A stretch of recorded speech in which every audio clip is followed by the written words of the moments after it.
right. Hello, hello. Ooh, there's a delay. All right. Well, I'll live with it. Hey guys, welcome. Danny, sorry you're not feeling well. Hope you'll get better quick. Paul, good evening, and Jeff, good to see you. And whoever else is lurking out there, if anybody. So anyway, lots of stuff, lots of changes tonight.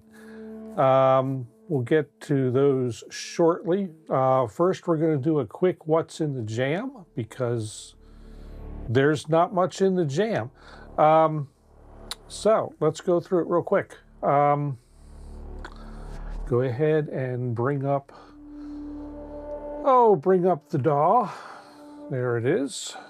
And let's see. So first up, on the pad sound that you're hearing now, new synth in the stable. This is called Ultra, and it's yet another take on a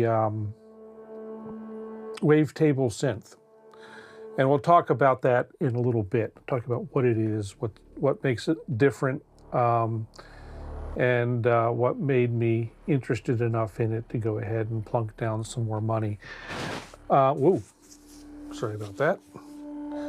One of the disadvantages to the wireless mic is when I'm wearing a t-shirt, it sometimes will rub in the wrong place. You can see it's right up here tonight. And so yeah, the GUI on this is nice, and we'll talk about it. It's actually, we'll dig into it a little bit in a little bit. Yeah, it's a nice thing. So back to the DAW, there's that. It's making this noise that you're hearing. Let me go ahead and stop the playback, and I'll play a little bit live, or try to. Here we go.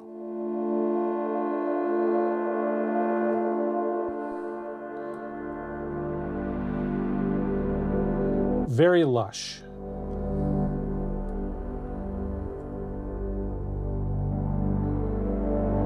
And deep. So all of the presets in the jam tonight are original. I did them in the last, however many there are. I think there's 5 or 6. I did them all in the last 2 days. So not only does it sound good and look good, but it's great for sound design. But again, we'll get into that in more detail. So anyway, that was that pad. The second pad thing, also in Ultra, using a little different setup for this. And you can see I've got that sample on hold LFO. Modifying one of the filters and some other things as well.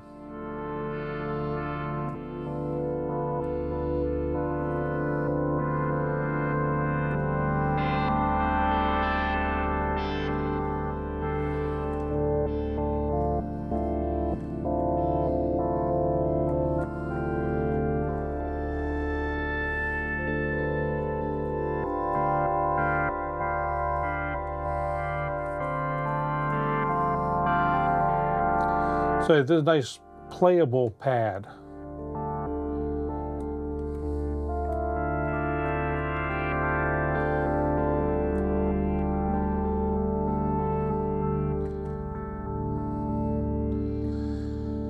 And next track, also Ultra, is this little plucky thing. And I was using that for the for this arpeggiated bit.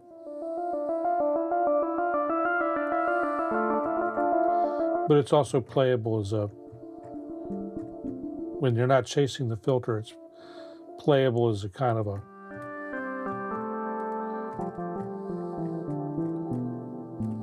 muted lead.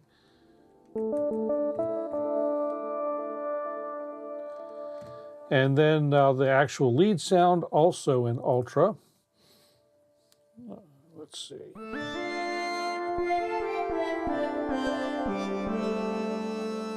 All kinds of interesting modulation.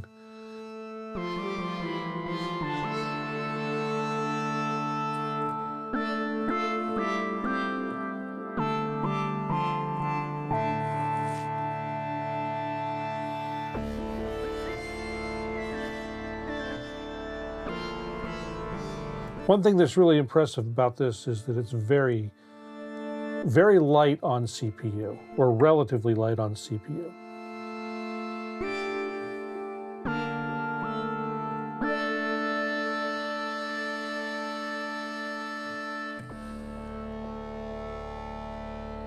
So anyway, and then I had a drum kit loaded, modified, basically just using the kick and snare out of this, and it, oh, let's see. I've got the snare, the kick severely shortened, and the snare also truncated. So I just wanted a really tight kick, a really tight snare. So that ended up with this going on. I've got a 4-bar lead in. And this is just run into a heck of a lot of reverb and delay. The reverb and delays are Valhalla, Supermassive, and then over here I've got just the stock Ableton delay. So that's that. And then of course, you know, can't be one of my jams without session percussionist. And I was basically running the drum kit and the same percussion setup I've been using for the last couple shows. They worked pretty well together. And then the whole thing is, if I flip back to launching the bass and the kick drum are kind of tied together. So hey, Asaph, good to see you. How are you tonight? This will start the bass in a minute.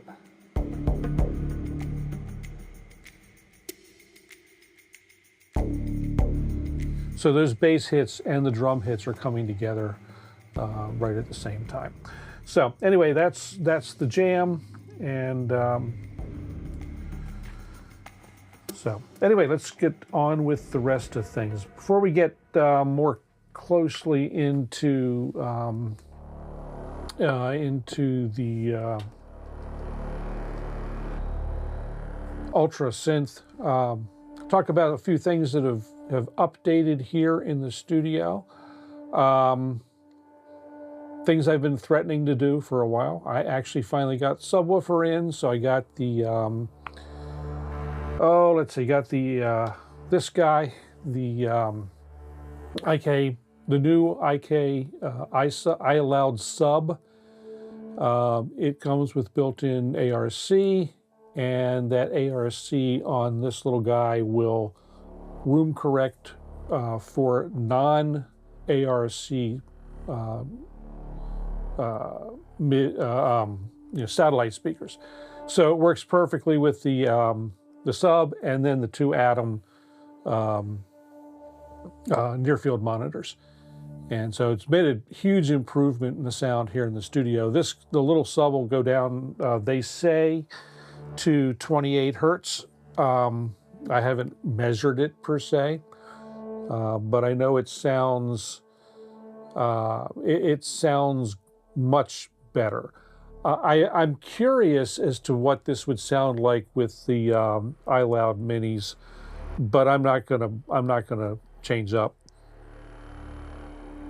This is sounding and feeling great in here now, so pretty happy with that. I had heard this, I guess I heard this almost a couple years ago now, or a year and a half ago now. They had them at the AES show in New York not this past October, but the October before. So they had some pre-release versions there for show and tell, and I was really impressed then. It sounded great in a in a convention hall room. So it was a little more money than I wanted to spend, but certainly not hateful, and makes a great improvement to the studio. Good evening, Kurt. Welcome. Good to see you tonight. So let's see what else. I've been threatening to do to move camera 2, and which is the overhead camera, and do some new lighting. So that's in. Went ahead, and a lot of those color changer lights were just kind of sort of jeeped in wherever I could make them work. So I went ahead and put up the track lights. And I'll tell you, what a pain in the butt that was. This house nothing is straight. Nothing is where it belongs. And I learned that the typical little stud finders don't work with plasterboard. They work great with drywall, but they are terrible with they just don't even register with plasterboard. So I had to use the old-fashioned knock on the ceiling till I got close, and then drill some exploratory holes. And what I found was that I did the one strip is tied in straight to a ceiling joist, but there's places where there's supposed to be ceiling joists. I mean, I know the 16-inch center and 12-inch. Measured all the different centers. Things are not where they belong up there. There are some joists that start early, end early. They just kind of do their thing. There's an old air conditioning unit right above my head, the original one that was put into the house, and I don't know how it's actually sitting up there because there are places under it where the joists are not continuous.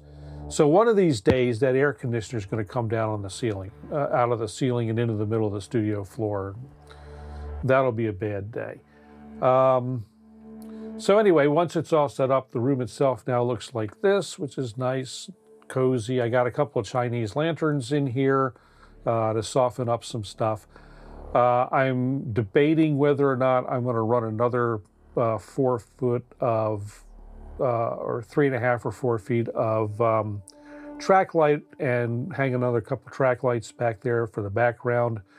The background is, well, I'll look at playback, but I'm not entirely, not entirely thrilled with the background lighting and the lighting balance, but I'm still working on that. Let's see. How long do I really plan to stay in this house? Either 6 months or until I die, Paul. It's really, I won't say 6 months, but either not a long time or until I die. It's really, that's the game. And when I move, it's going to be a serious move. Hey, Sean, good to see you.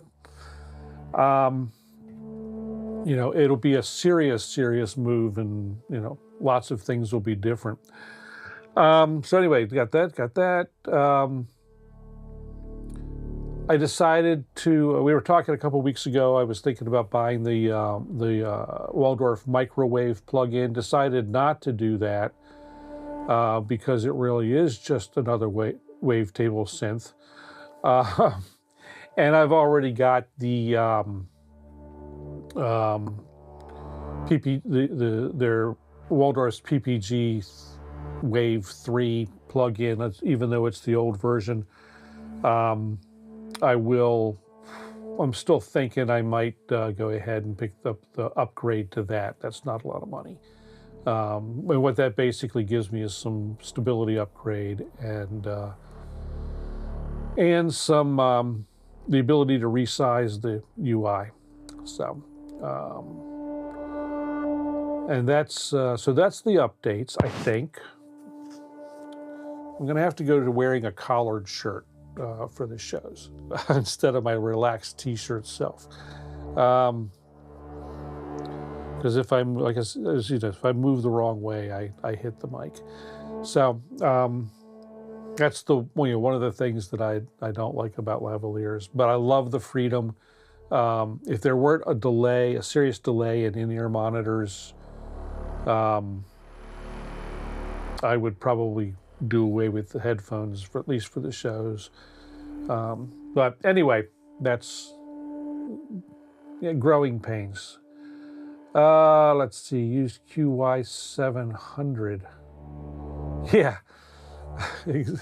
See, you know, the QY stuff was kind of neat. I had a 100, I think, back in the day, either the 10 or the 100. And I know the two are completely different, are vastly different. And I ended up using it as a glorified tone module. I really didn't use any of the sequencing features or any of that stuff. I totally underutilized it. But it sounded okay for its time. You know, it wasn't a bad thing. So let's see. That's updates. So let's go ahead and let's talk a little bit about Ultra. I've only had it for a couple of days. So I am about, I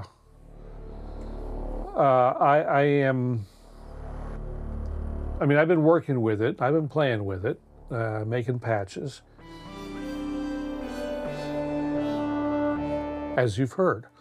It's got a lot of really neat features. And, you know, there are, I guess, what, three oscillators, which can be various types of oscillators, and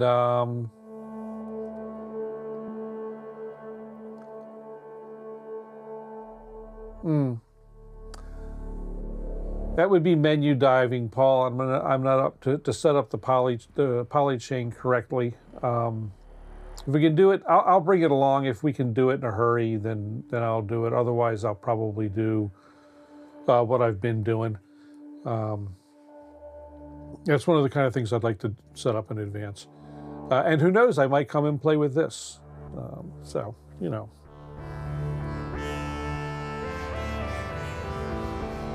So I go on about, you know, yet another wavetable synth. And so the question is, why would I buy another wavetable synth? And really gets down to the way the wavetables on this work are a bit different. I mean, it looks, if I load up a wavetable, and I've only got a couple of my own. Do I have any of my own in here yet? Let's see. Come on. There we go. Yeah, I did. So let's kill this other background pad and turn off these oscillators. I say turn off. There we go. Of course, I just loaded this into a sound that didn't actually have this, so this is going to be really weird.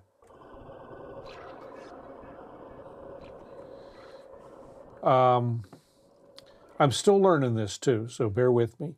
But I can get in and edit the wavetables, and it makes stereo wavetables,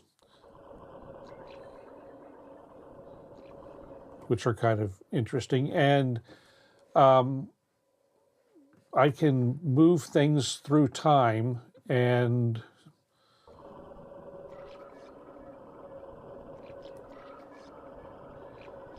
so you can see, if you watch there's a little bar bouncing around. That shows you where we are in the wavetable.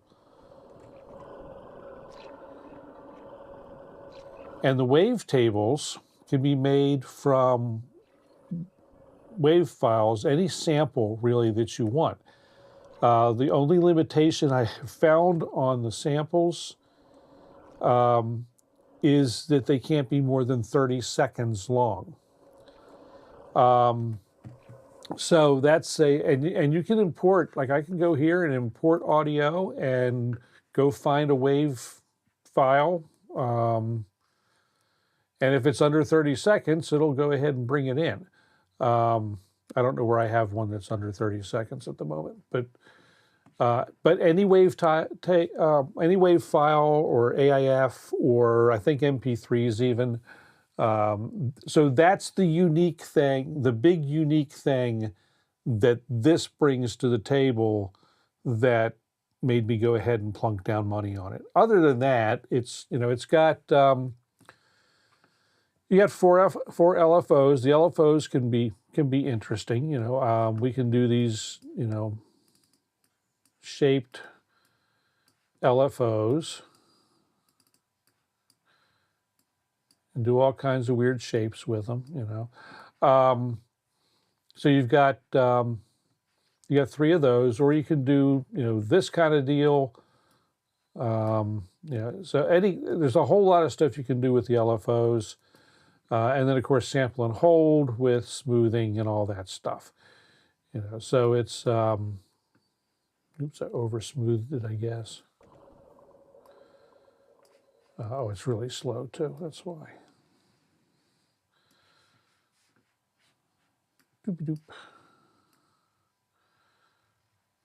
So, you know, you can get a nice kind of random. And the thing is, you can set the levels for the LFO from all kinds of things, like a different LFO, the envelope, the arpeggiator modulator, you know, aftertouch audio, wavetable position, you know, all these kind of weird kind of things you can use to make your modulation. So modulation's cool. The wavetable construction is really is you know, unique. Excuse me. And yeah, the effects section. So let's do this. Let me see if I can figure out how to do it in Knit Patch. Somewhere here, should be able to get in a Knit Patch. Library. Yeah, I haven't learned how to make it in a Knit Patch yet. So, where is it? Where the heck is it? I know it's here. I have done it. I know how. I know what we'll do. Let's do this. Let's close this. I'll go out here and get that out of the way. Insert a MIDI track. Grab. Copy of that, stick it on there, get it out of the way for the moment, send that to sends.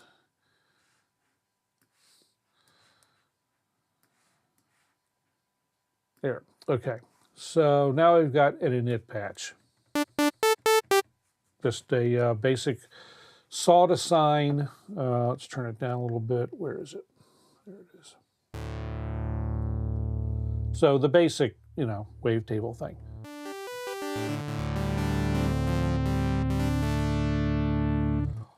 There are a bunch of effects. I'm going to skip the main effect. Everything's turned off. Routing is pretty robust too. So right now we've got the ultra wave going into the two filters in series, feeding the effects buses, which come down into the main. So let's play with effects A. We've got, you know, different distortions, different modulations, compressors, filters, a whole bunch of different filters in the effects chain.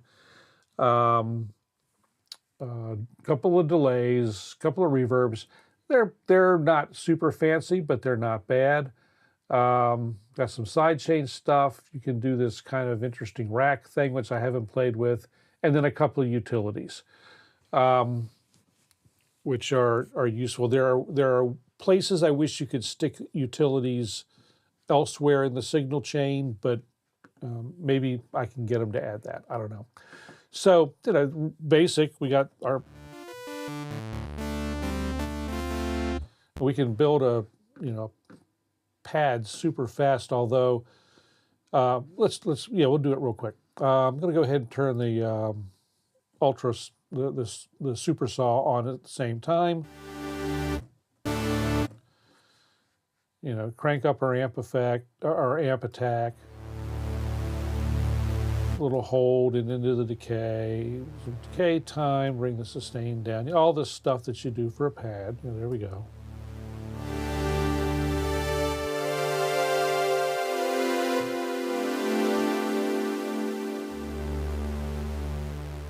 Let's look here. Is this? Yeah, that's on an LFO. Okay, good.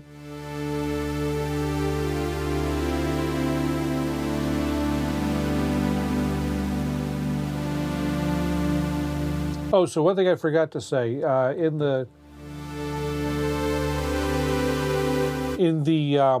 jam, I was playing, the jam was in D minor, I was soloing in D Dorian, which is something that I like to do sometimes, throw the Dorian scale over the D minor. It's a nice, you get some nice sound and some interesting dissonance here and there.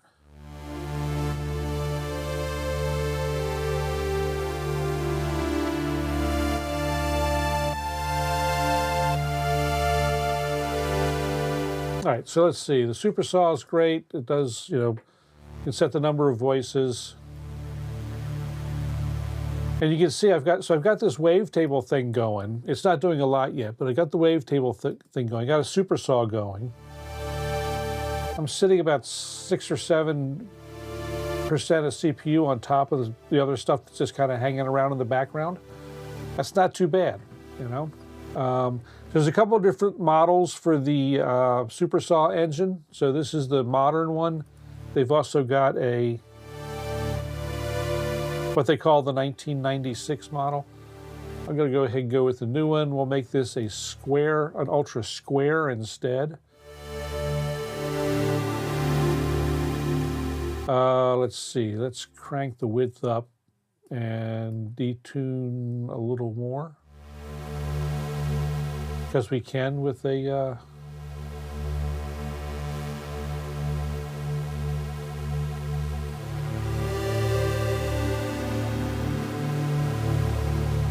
let's see, let's go and grab this LFO and stick that on. Let's stick that on. A little bit on the detune amount. Just a little.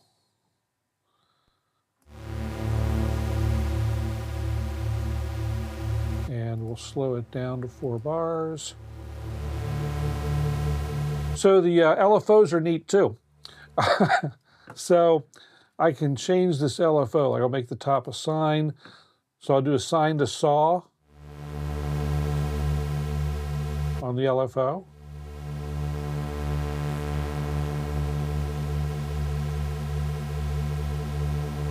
And I can control that with that shape with another LFO. Just drag that down there, so you can see it bending and warping.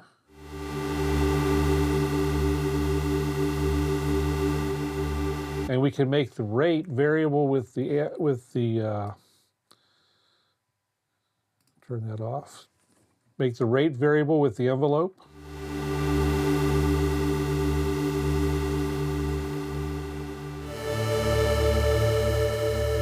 So modulation is pretty deep.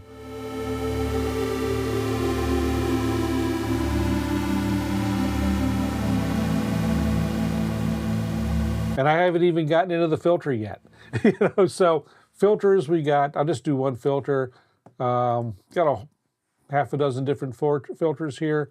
Use the MS200 filter.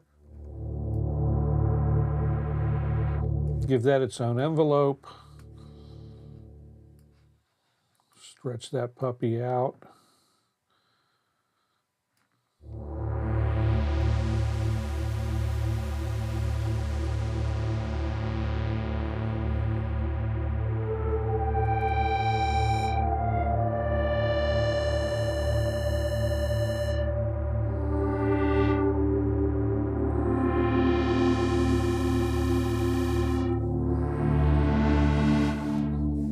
then of course there's nothing if we don't add, you know, got to add reverb and delay and some stuff to that.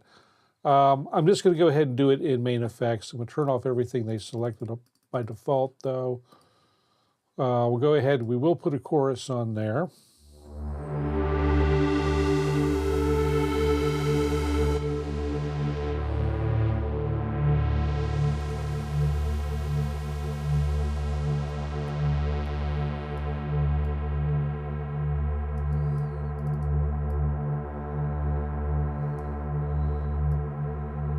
Make the mix pretty heavy. Oops, I'm peaking the output here.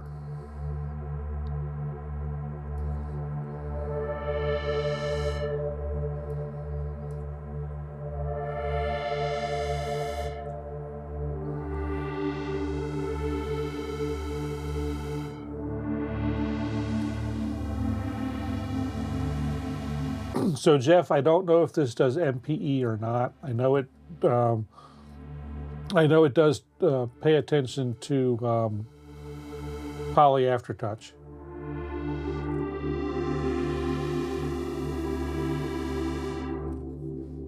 Okay, so we'll just go ahead and add a delay. I'll use the tape echo. I like it a little better.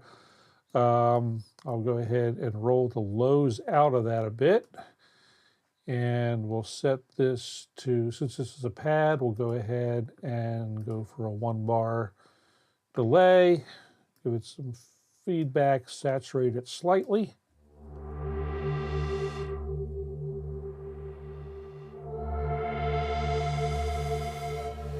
Ping pong it, of course.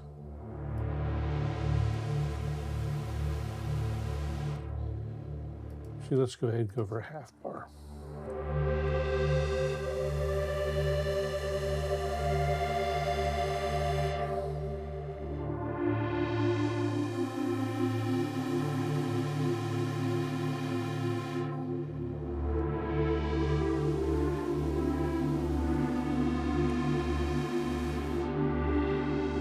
So the link for this, Jeff, you're going to look into it. The link is in the show notes already.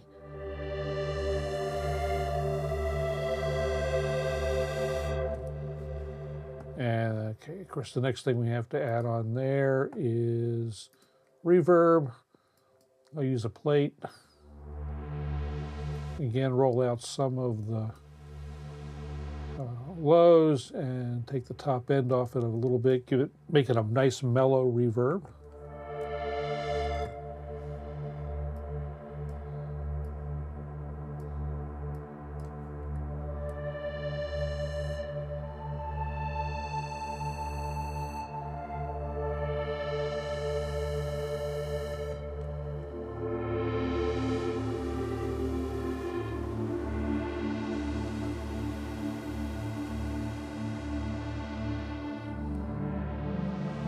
So one of the nice things too about this is I want to add some modulation to this detune amount here.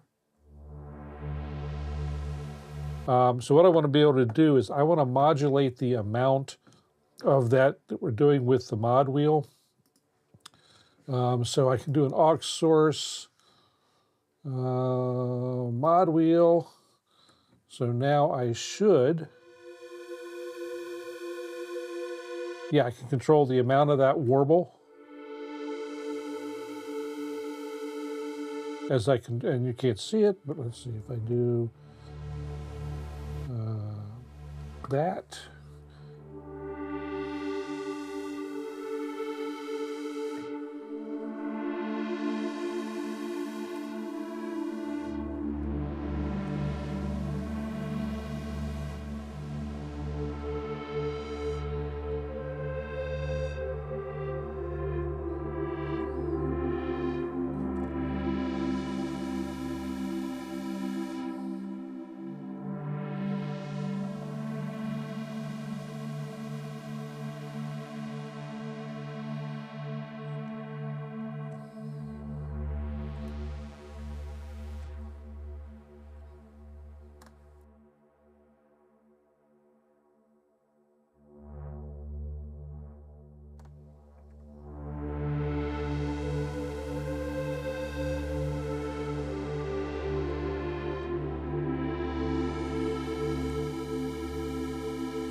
And to get rid of this pop-up, you just click anywhere in the plugin.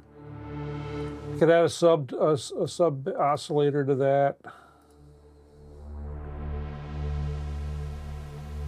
Right now, that's also going through filter 1, but I could just as easily route the sub to filter 2 just by dragging it over there. And then since let's say I don't want these two to run in series, I want this to run straight into the effects buses. I can just grab this and I can say filter 1 feeds, bus A, filter 2 feeds effects bus B, and then the two mix to go down into the main effects.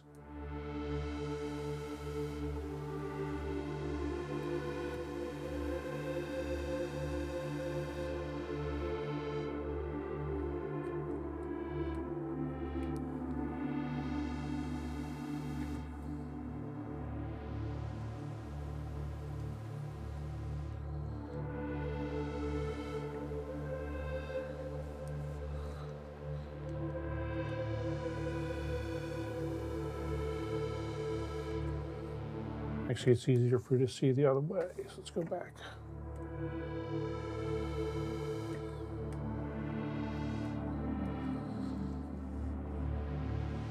So let's go back to that sub tab, and instead of having that be a square, let's do this thing here.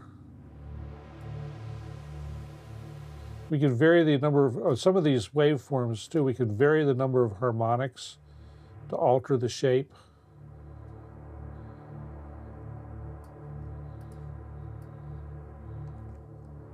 So if I turn these guys off, you can hear just the sub. Or try to, oh, I got that through a high pass filter. Go here, let's kill the high pass, we'll make that a low pass instead. And make it a ladder, 24 dB.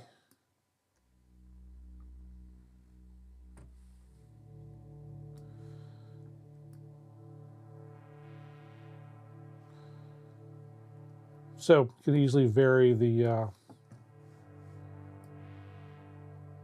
characteristics of the sub oscillator.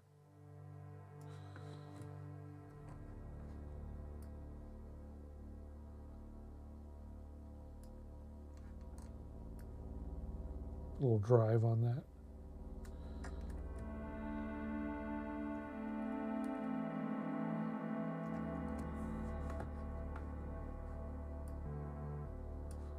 And you can use the sub just like another oscillator too if you want. Crank the octave up.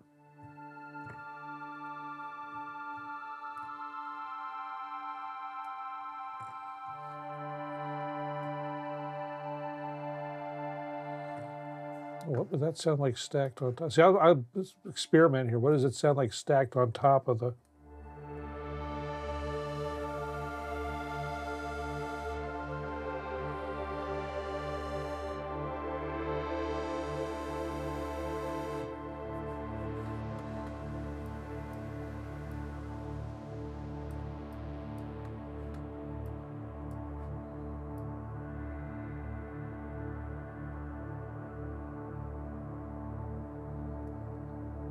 One little LFO on that.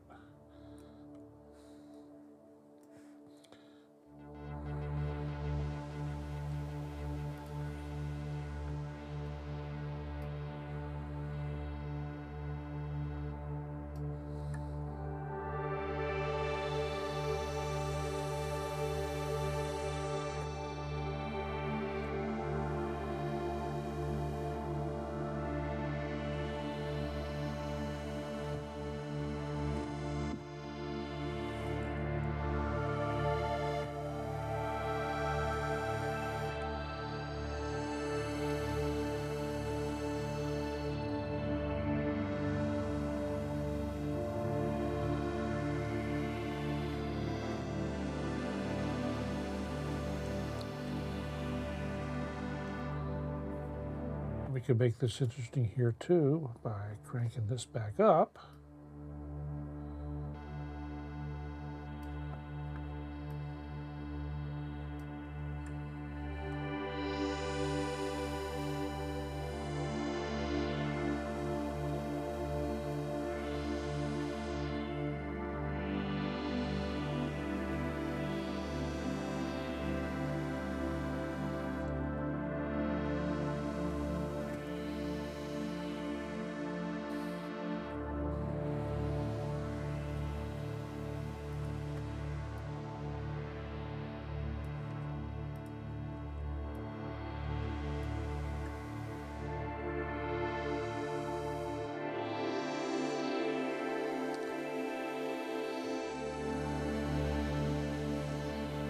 So now we're starting to take up a little more LFO, or a little more CPU, but that's okay.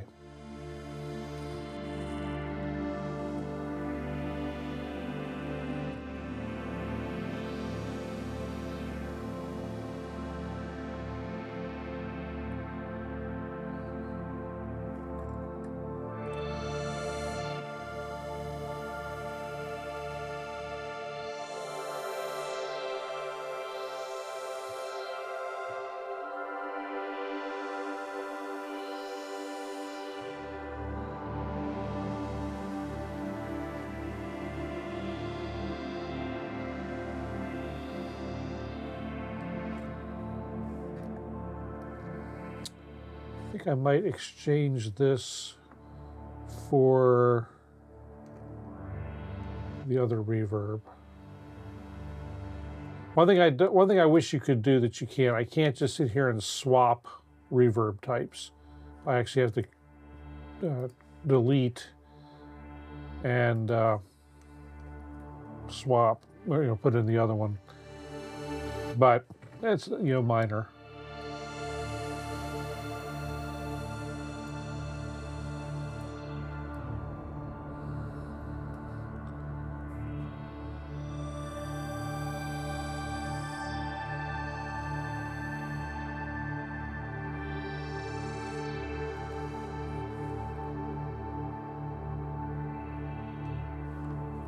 I'm going to change up the amount of this detune here too.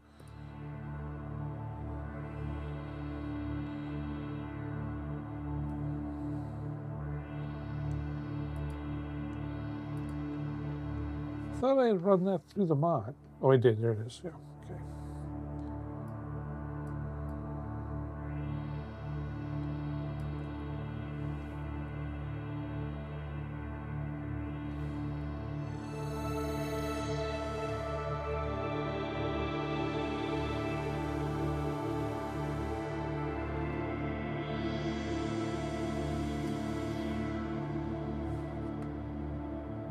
Wonder what would happen if I set that same thing up into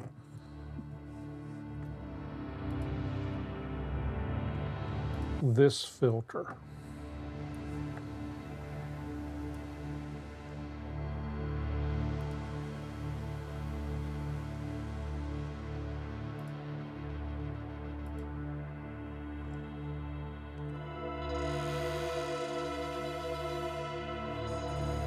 Becomes a little less pleasant.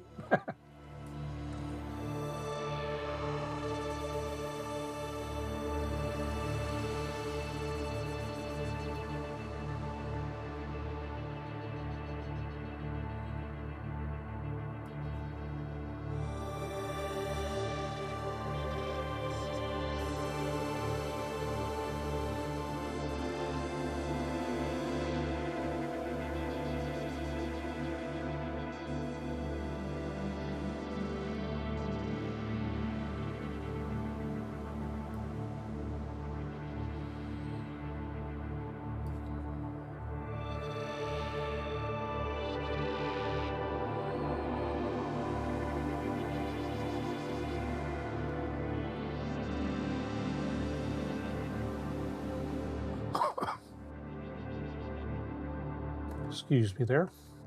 I don't think I like that, so we'll just dump that one out.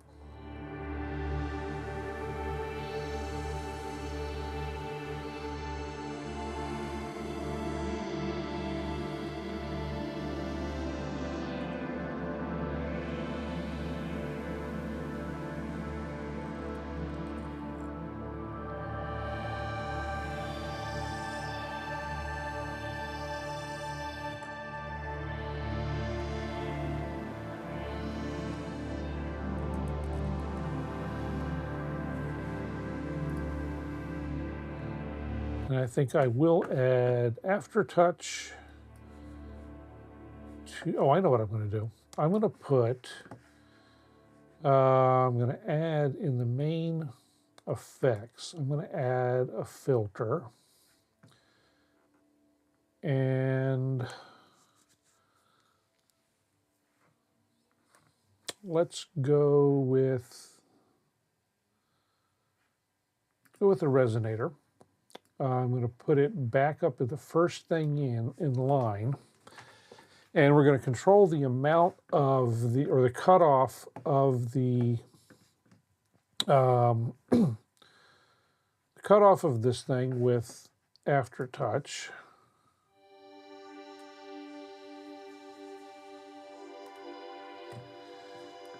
Whoops, come back here.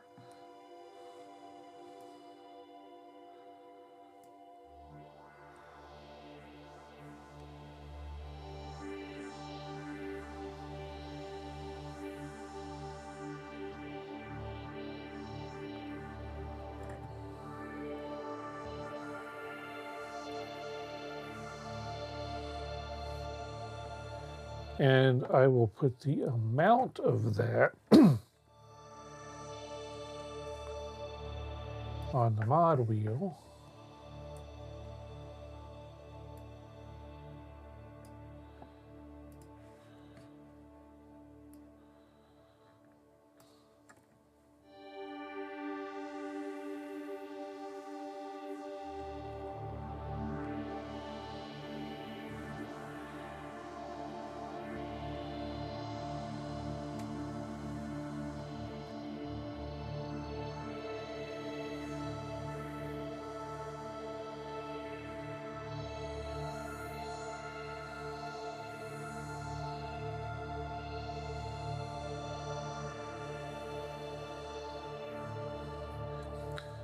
The resonator is kind of nice. You can change the number of bands.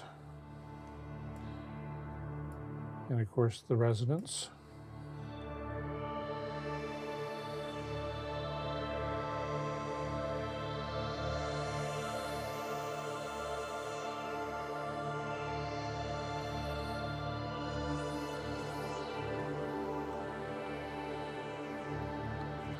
So anyway, I like this. We're going to save this, give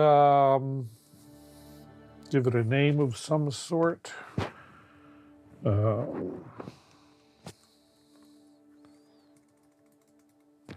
Because I don't want to spend too much time. There's other stuff I want to talk about.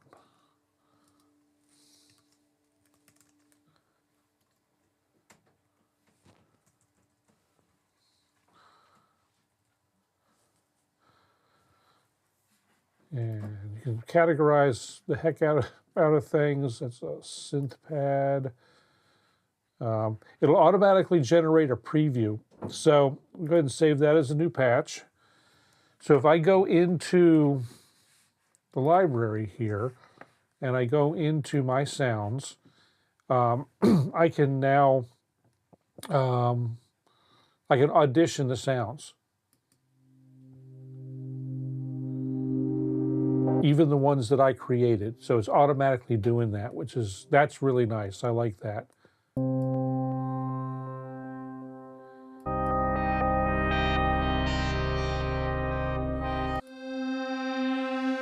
So anyway, that is Ultra. Pretty cool thing, I think. Definitely worth the intro price anyway, which is 149 bucks. Regular price, it's going to be $249 apparently. I don't know when. They don't say when that the intro price ends, so don't know. Anyway, so that's Ultra. Pretty cool piece of software, I think. Let's see. Okay, so I listed in the show notes below a video. And the video itself, a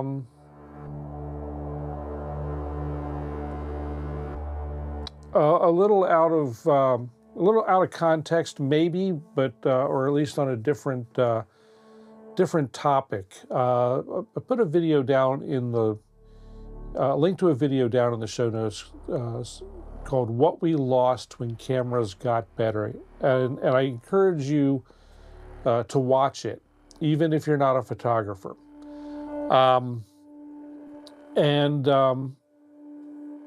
Because I think it applies to our music gear and our music software and our music creation tools as well. And so the question can be rephrased if you watch that. You know, what have we lost as music technology got better? You know, he's the fellow in the video is talking about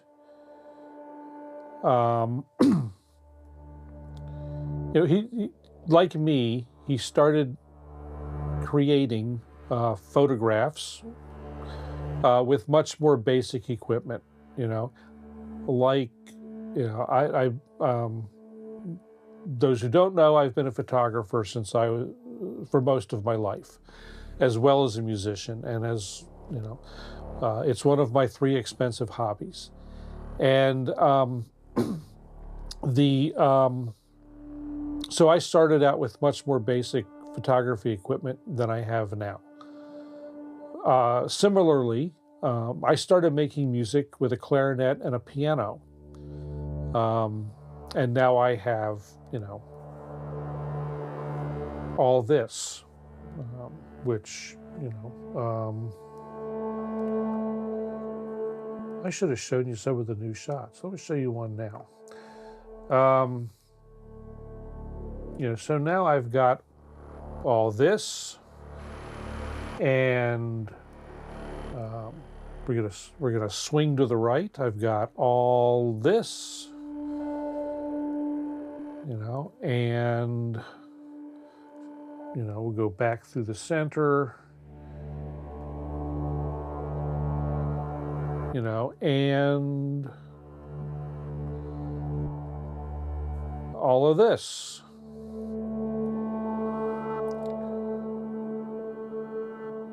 So the keyboard for the big screen in front of me is in one of 2 places. This is something I actually had talked about before. Real quick, so all this, and some of you will notice that the polybrute is here and the Take 5 are here, and they're both turned on. So, you know, pretty,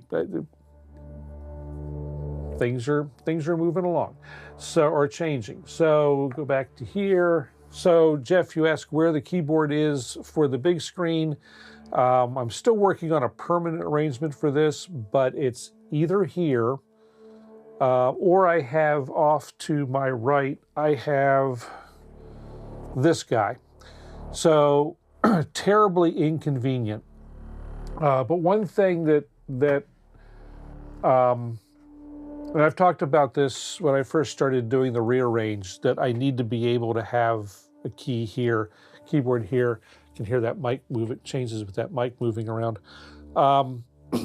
So when I'm working here in the studio and I'm not doing a show, you know, I can just push this back. I can still see, you know, all of the control, and I can drop keyboard and a trackpad here. So, you know, it's not ideal, but it works, you know, and so I may not, and you can see I can still get up in there and mute the mic when I need to hack and wheeze. It's very functional, it's very simple, it doesn't cost anything. You know, so this may be all I do.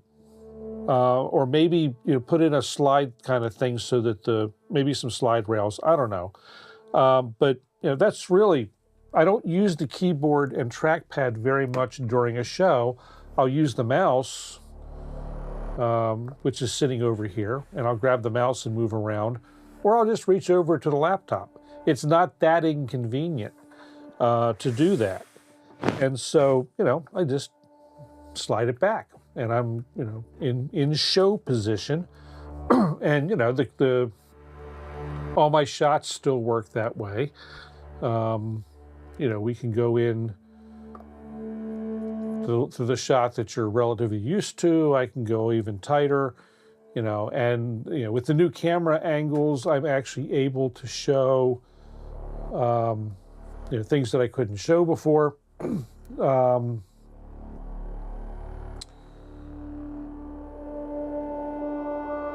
Well, and that's the same problem, Jeff, that I had. I bought one. I bought an under table, keyboard mouse tray, and because I set the tabletop lower than normal, I couldn't put my knees under the table, and when I pulled it out, it was in the way. So I ended up giving that to Donna. Mixmaster, hello, good to see you. So yeah, it's working for me. I'll probably just leave it that way.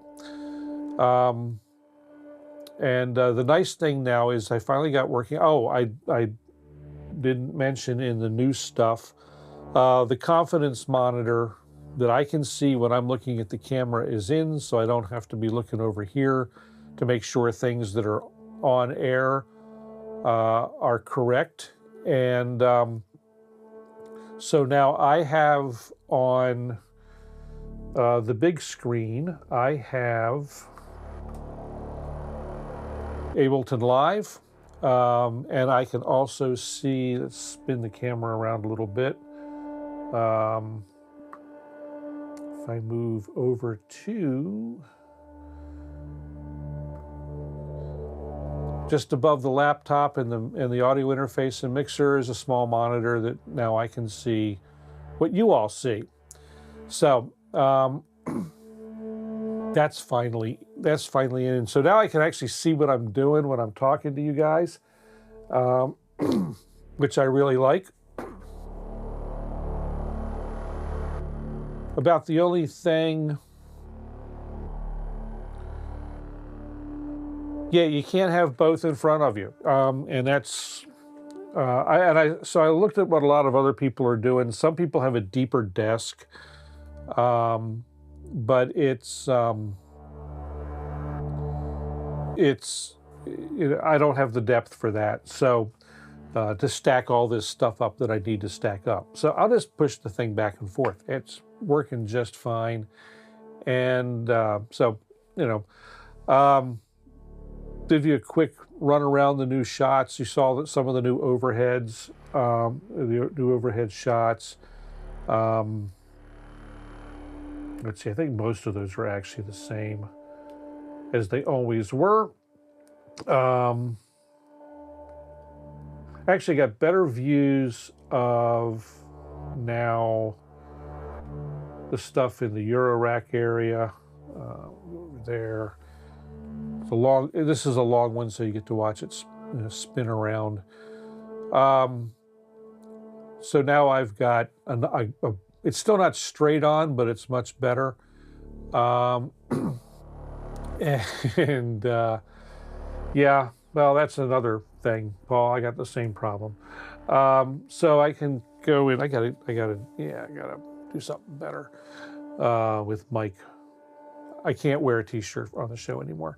So anyway, let's see. So I can now get a better tight shot of the 2600 from above, or down into the closer to the Eurorack, all the way down to the Recursion Studio, and then over to the Plethora, which I did not turn on. And then let's see. The stuff over on the analog side of the house is all stuff you've seen before. Those shots didn't change. From this camera now I have the PTZ presets, man, they're great.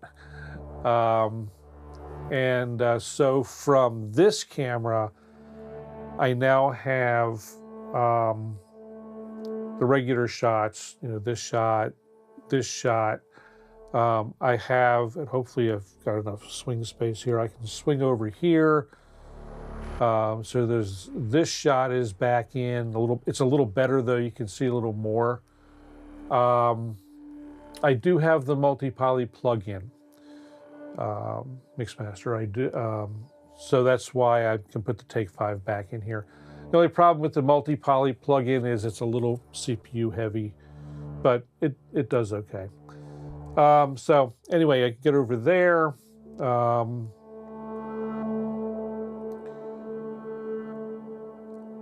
all of his sets are amazing. I mean, he does some fantastic, absolutely fantastic presets for anything he does. So another new shot now is this guy over here.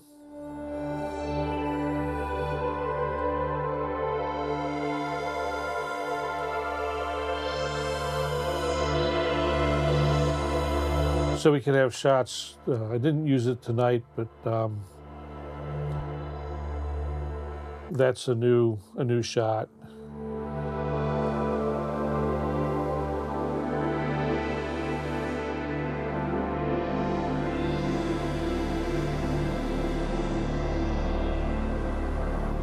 Let's see. Closer up shot. So you can see my fingers, you know. But we can also from here look down, now look at the Euro rack, which we couldn't do before. Even to getting nice and close on the 2600 or the Euro rack, and even down to the Recursion Studio, although I'm not sure if I'll ever use that shot, but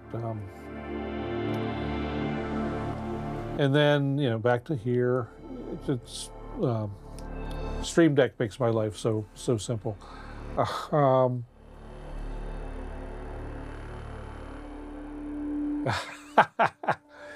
Yeah, well, you know, those permanent mounts for the cameras are certainly nice.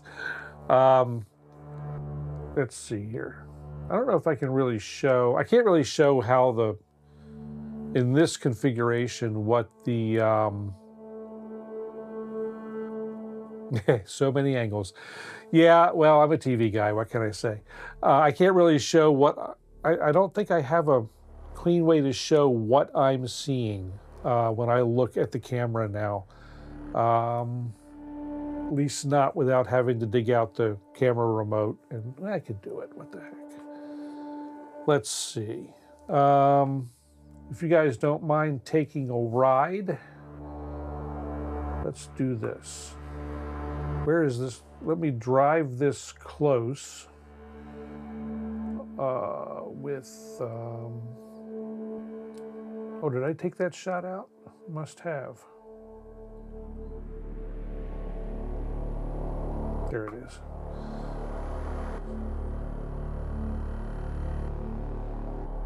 It's a fancy schmancy way to launch all kinds of stuff. I mean, I'm just using it to bang off presets and stuff. It was supposed to start my backup recorder for the show tonight and didn't. I'm not sure what was up with that. But anyway, let's see. Go over here, take camera 2. So what I'm seeing now, of course, this will be viewed from above, but oh, hit the right camera. Camera select.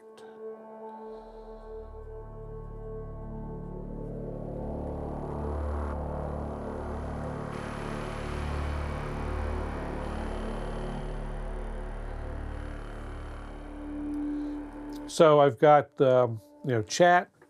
My show notes are here. Camera's right. This guy, the face cam, and then I've got now the confidence monitor, so I know, you know, what's on air, which was driving me crazy not really knowing that properly before. So that is all of that stuff. Put the camera back down where I want it. There we go.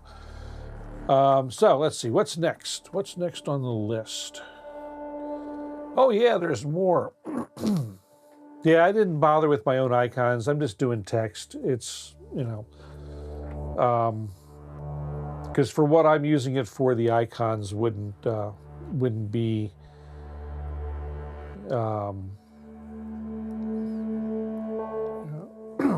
it wouldn't make much sense.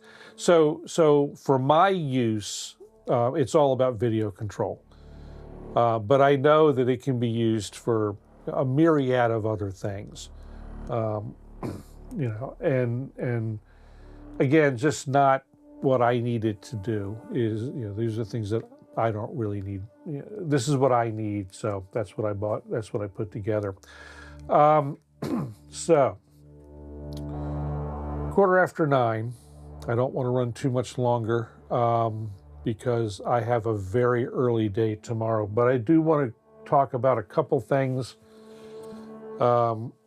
like what's ahead for me and the channel and everything. And, you know, I don't want to make this one of those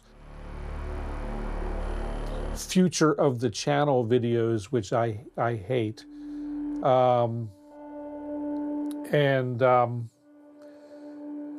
But I do want to hit and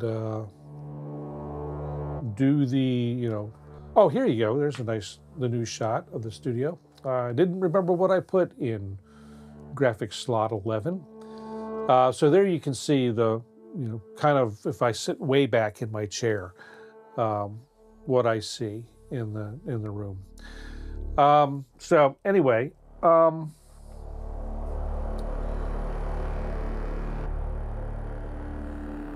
so that was the disaster room as of this moment.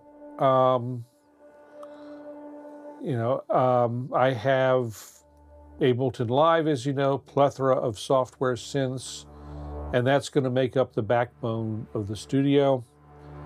The analog gear, specifically the Arturia, the Take 5, the modular system, and probably the Poly 800 as well, are going to be used primarily, thank you, Mixmaster,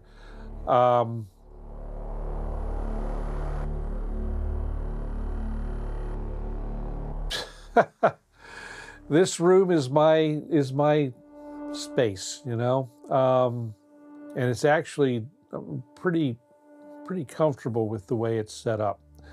It's doing exactly what I need it to do now.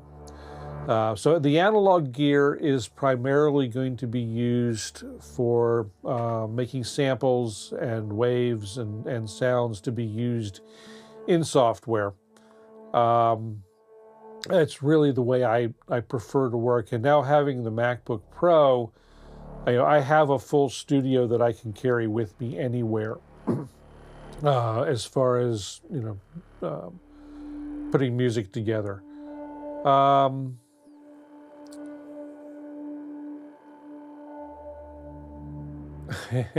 No, I'm in the disaster room, which wall will get covered in Eurorack. So as Eurorack expands, and it will, basically, let's see, wide right, and we'll pull that up. So this area over here, could talk about that. So the Eurorack obviously is starting here. This lamp can go away. It's not really doing anything except being decoration at this point. This computer is where I monitor stream. It handles the server for the chat, and it also does its running companion for the Streamdeck. All of those functions can be offloaded to something else smaller, and and take up less space. So what that does is allows space for more Eurorack as time goes on. And I still want to put some limits on that because that can get out of hand very quickly. So I want to try and keep that limited to 2 racks. So I say 2 racks, 2 12-space, 12 RU, 19-inch racks, and those can be, so that would allow me to add up to 4 more 3RU racks for Eurorack. But other things may end up going in there too. I may end up rack mounting the Pro 800, so that will eat up 3RU. So,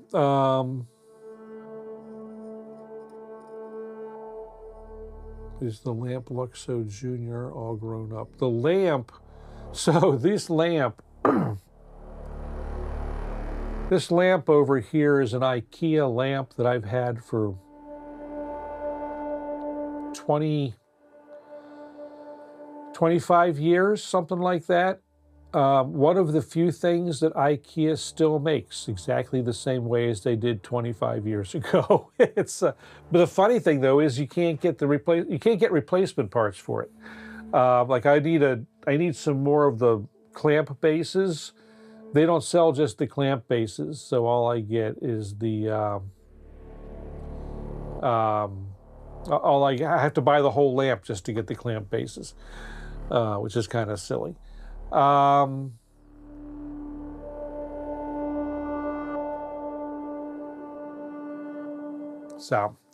Anyway, thought Eurorack had their own. Okay, Jeff, I'll try and wrap up pretty quick anyway. Like I said, I need to be in bed early tonight. Eurorack had their own measurement standard, so you can fit 84 HP wide in a 19-inch rack, and then the height of your standard Euro rack is 3 RU tall. So the let's drive camera 2 over to it, and we'll go ahead and fade camera 2. So this guy here, this is 84 RU here, and then the rack mount brings it out to the standard 19-inch, and then this is 3 standard RU tall. So that's how that works out. So that I can then put, what's 4 times 84, large number, a large number of space, a large amount of space there.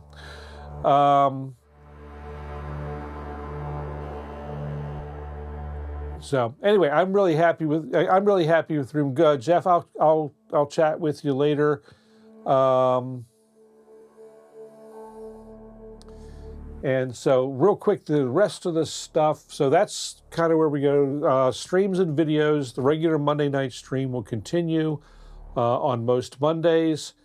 Oh,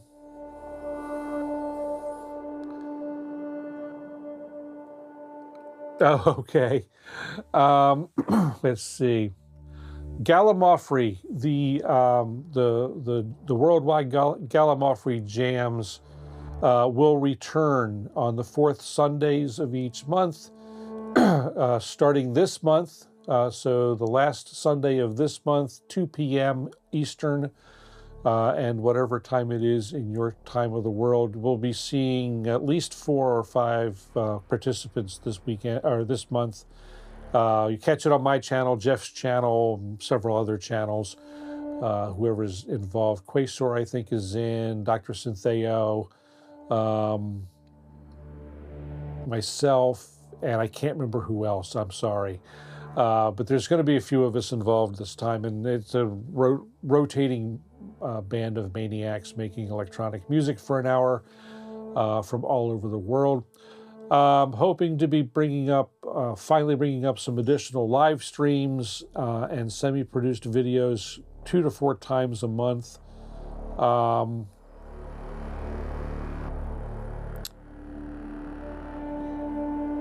So yeah, no, the Yuli stuff don't come with ears typically. You have to buy them, and sometimes they're like unobtainium. So that can be you may end up needing to get some third-party ones 3D printed. There's a couple of folks on Etsy that are doing that. So let's see, and much more affordably and more readily available than the actual Behringer ears or Behringer ears. So anyway, 2 to 4 additional streams and/or semi-produced videos and pre-produced videos. I'm going to start a Build-A-Patch series. Even though I do some during the live streams like I did tonight, I want to do some dedicated videos on different kinds of preset creation.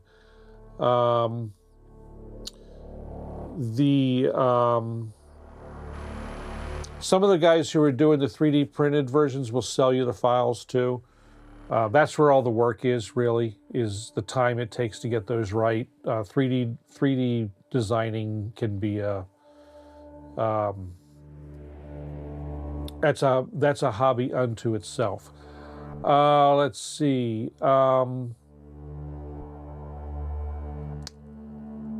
Music will be released as it's completed, and I'm not on any real rush to do that. But distribution for that will be through my Bandcamp, and I'll talk about it here, obviously. I'm also going to start doing some preset collections, and same distribution. No rush or schedule on any of that. It'll just start happening as I have time, as life hopefully opens up a little bit. I've talked about the fact that I have retired or am retiring, and the funny thing with that is I've been busier the last couple of weeks doing work than I was in the last, 4 months of being regularly employed by myself. So anyway, that's going to do it for me tonight. Thanks everybody for coming. I'd like it if you would, I'll give you some homework, and check out that video about what we've lost or what have we lost? Have we lost anything as our gear and our as the technology has improved? And maybe we can talk some more about that. Some more about that next week. So anyway, that is going to do it for me. Going to crank up some tunes a little bit more here, and we will reconvene next week. Same bat time, same bat channel, as they say. Thanks, everybody. Good to see you, and we'll talk to you all later.